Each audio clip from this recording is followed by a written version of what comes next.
I got to hear your response, and just when you preach the gospel to people, to tell them that there's nothing more that we have. And it's not that there's anything less about the gospel, but it is what you need. Mm-hmm. What do you say? Well, so many people that you meet, especially in New York City, have really achieved a level of excellence that they've dreamed of. I mean, many people come here to make it. They come here because they're a great singer, they're a great actor, they're at the top of their class at Harvard or Yale or any of the big schools. They end up in New York City. And we come, all of us, with that sense of, well, when I finally get there, it's going to satisfy that longing of my heart. And then we all know it's empty. I mean, success is wonderful when God gives it, and when God brings it. A blessing of the Lord maketh rich and adds no sorrow to it. But if it's not the blessing of the Lord, if He's no part of the blessing, you're left empty. And so one of the things I've loved as I've engaged in the culture and is just simply asking people, some of the brightest, most successful, most beautiful, talented people, is this working for you?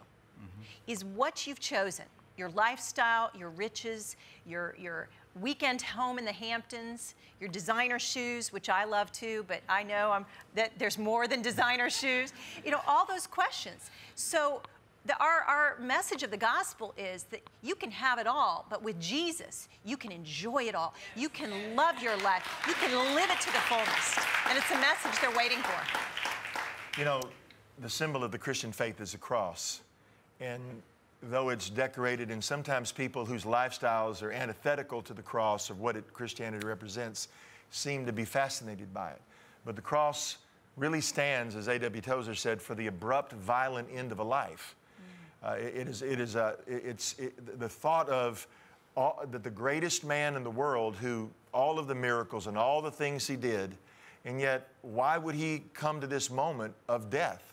He wasn't murdered. It wasn't as if that it was some tragedy. Oh, in that sense, he said, I'm going to go do this. In fact, people tried to stop him from doing it, and he said, get behind me, Satan, because this is the reason I was born. And when people talk about, well, Jesus is one of many gods among the pantheon of gods, there must be a multitude of ways.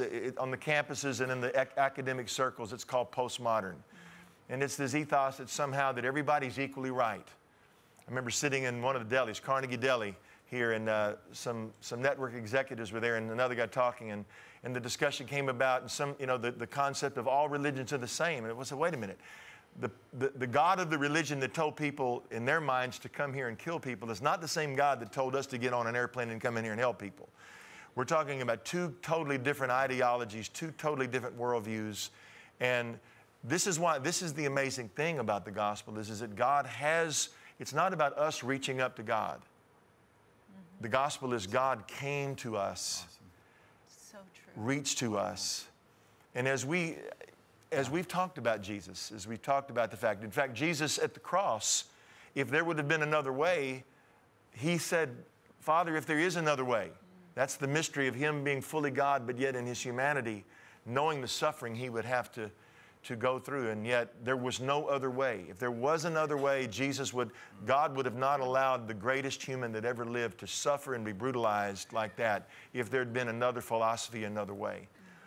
And so the miracle is not that, the intellectual problem is not that there's only one way. The miracle is that there's any way. Yeah. Yes. That how can a holy, righteous God love us and accept us? And I think that's the joy, as we've got Christmas trees up here of Christmas. It's the real message.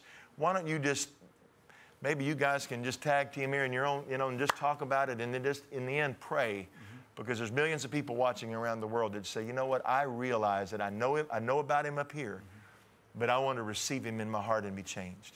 Well, one of the things I find a lot of people have this misconception, especially in a secular environment, who don't have a lot of background in religion or Christianity, this sense of, well, if I become committed to this, I have to give up everything I am.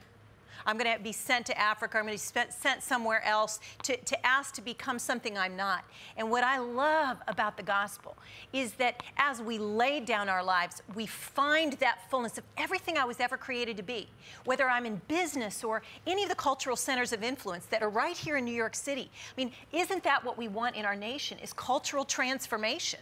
Not that we all shut down those industries and go serve in the church, but that we bring the church to those industries, that as we're transformed, transformed by the gospel, now I can go sit in the same boardrooms, make the decisions about fashion and all the cultural trends that are going on, and actually influence people for the sake of the gospel, being fully who I am, not because I've had to change, but because I've really become what God's called me to be. Yeah, and Ron, after you talk, just pray for people. Just sit there and pray, because I know people need to receive this. you know.